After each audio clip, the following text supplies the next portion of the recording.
Prezidentimizning 2022 yil 13-iyuldagi Xalqaro tiklanish va taraqqiyot banki hamda Xalqaro taraqqiyot uyushmasi ishtirokida qishloq tadbirkorligini rivojlantirish 2-faza loyihasini amalga oshirish chora-tadbirlari to'g'risidagi 317-sonli qarori ijrosini ta'minlash maqsadida mamlakatimizda qator ishlar amalga oshirilmoqda. Mazkur loyiha qishloq hududlarda ishlab chiqarish va xizmat ko'rsatish sohalarini rivojlantirish, yangi korxonalar tashkil etish, mavjud biznes subyektlari faoliyatini kengaytirish hamda aholining moliyaviy va nomoliyaviy xizmatlardan foydalanish imkoniyatlarini yaxshilashga qaratilgan.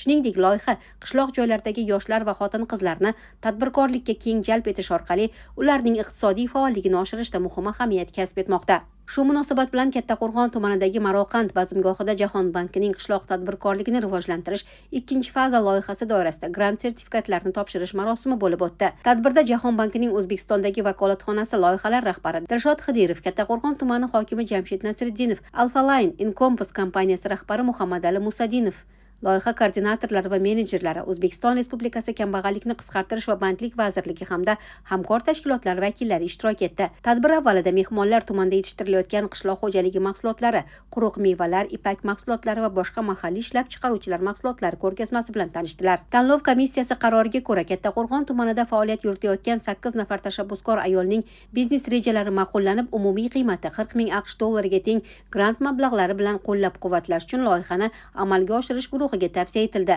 Mazkur biznes loyihalari natijasida 85 nafar xotin-qizning doimiy bandligini ta'minlash rejalashtirilgan.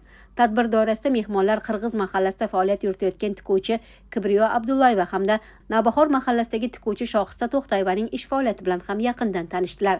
Shuningdek, taqdirlash marosimida Alfa Line Incompass kompaniyasi tomonidan 2026 yil yanvar-may oylarida Kattaqo'rg'on tumanidagi 8 ta mahallada istiqomat qiluvchi 107 nafar ayol ishtirokida tashkil etilgan o'quv kurslarining 2-bosqichini muvaffaqiyatli yakunlagan 54 nafar xotin-qizga sertifikatlar topshirildi. Ushbu sertifikatlar ularga loyiha doirasida o'tkaziladigan grant tanlovlarda ishtirok etish huquqini beradi.